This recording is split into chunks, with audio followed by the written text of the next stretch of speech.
Good afternoon, everyone. Nice of you to show up. Oh, excuse me.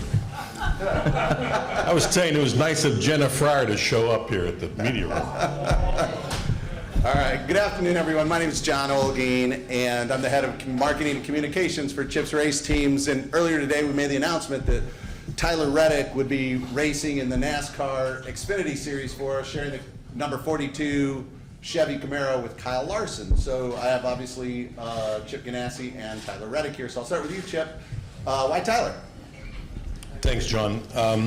Morning, everybody. We just, we met Tyler, and the first thing I did was I asked Kyle Larson about him, and they raced together in California and dirt late models and go-karts and sort of came up together.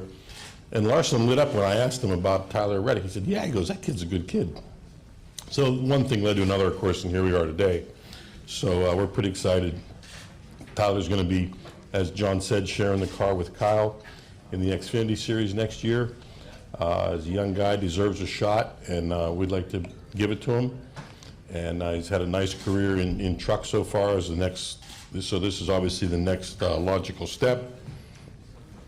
Driving schedule is going to be, 18 to 22 races or something like that. We still have a relationship with Justin Marks. I think you'll still see Marks around our team. Obviously, with his win at Mid-Ohio, that was good.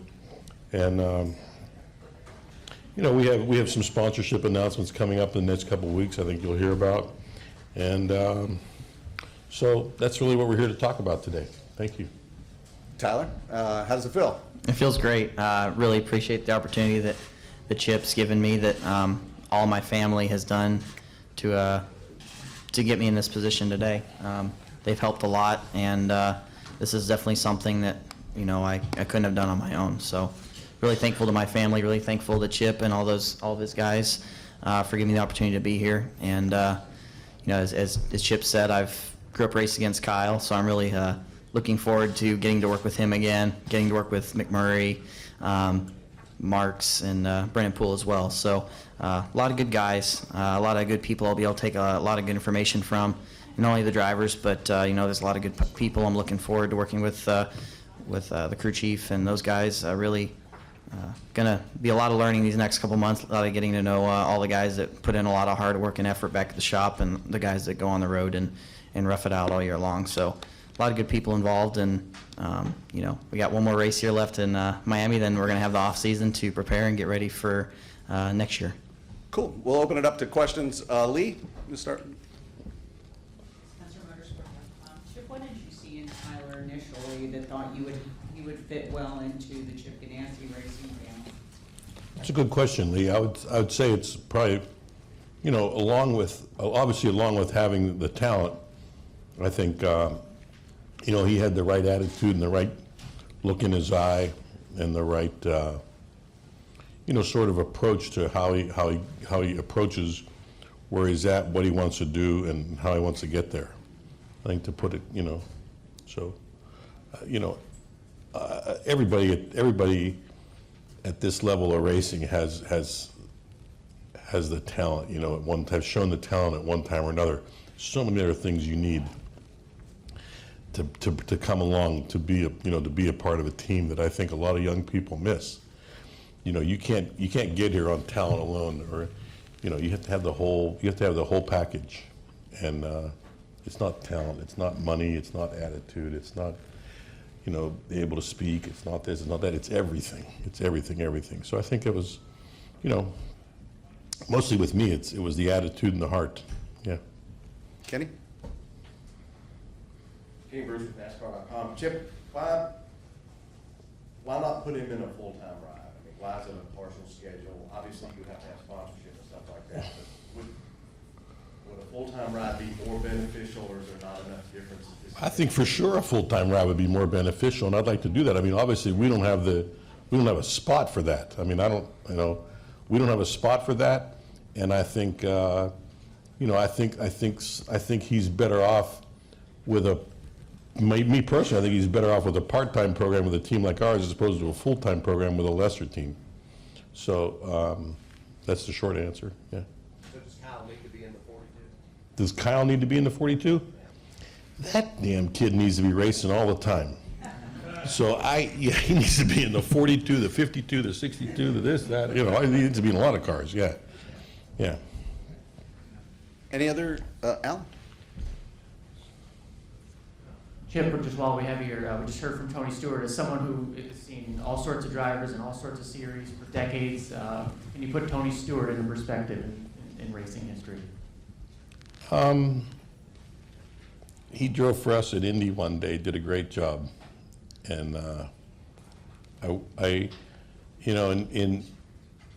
you get involved in this business and you meet people along the way, and I'm just sorry we didn't work harder to do more with him as a driver with our team, and he, obviously the opportunity didn't present itself, from time to time, but did an outstanding job, and I think had a real shot at the Indy 500 that day, and we just had a bad pit stop and couldn't get him out of the pits, and that was the end of the day, but did a great job for us and it was kind of before that doing the double had all the excitement there, the interest from everybody that it has today. But I think it was 2001 when we did that, and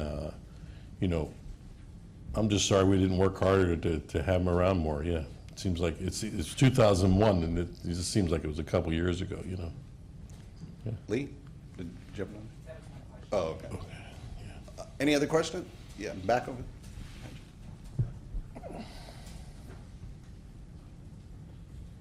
Dustin Albino, front stretch. Chip, what will Justin Marks' new role be on the team? Yeah, I mean, I think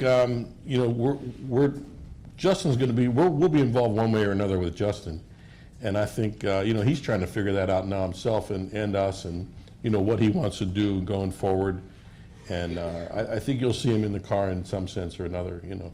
Obviously, I'd like to defend our title at Mid-Ohio. That place seems to be good to our team. So, yeah. Mark Darrow, PRN. Chip, obviously your Cup team made a big step forward this year. Can you talk about that and how big a step it's going to be to get where you need to be? Yeah, I think I've said before, this business is like, it's like laying bricks. You lay them one at a time. It's not. No one's learned how to put 10 bricks up at a time yet, and that's what this business is like. It's building a wall of bricks, and it's one at a time, and we're, I think, if I had an unlimited budget, we could get there a lot faster, but I think our team's on pace to where we want to be, and it's a matter of the people, it's a matter of the talent. Again, it's not unlike I was talking about earlier with Tyler. It's everything. You got to have everything these days. In this sport, you got to have everything, and on the track, off the track, everything from the the PR department, the janitor.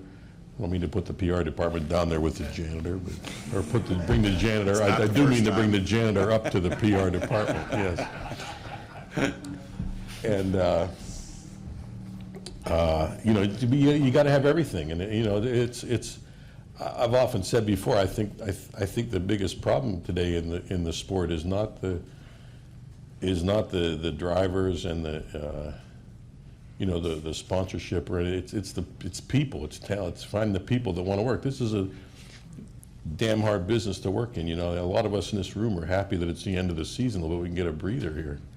And but it's something we all want to do and we're very passionate about, and but there's it's a lot of work to be in this business. So I think the people are it's like pitchers in baseball. There's more teams than there are good pitchers. There's more teams in this sport than there are good people to do the work and run on them. So we're fortunate to have good people. Finding those people and putting them together that fit well together to make up a team is a challenge. Dustin? Justin Long, NBC Sports. Chip, with the Stewart-Haas racing moving over to Ford, obviously they have a close relationship with every other sports. You guys get engines from them. With that departure of Stewart-Haas, does that open up some opportunities for next season and beyond? Have a closer relationship with Henry Bush, what you talk about, trying to take advantage of getting all these things. Is that something that could help elevate the program now? So.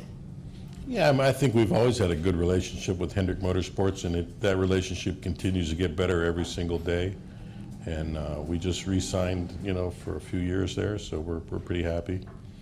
And I see our relationship doing nothing but getting better over there. Is that just engines only, or would you get chassis support? Thanks for your question, Chris. Appreciate it. That's everything. Last question. Anybody else? Okay. Thanks, everyone. Anyone? All right. Thank you guys. Appreciate it. All right.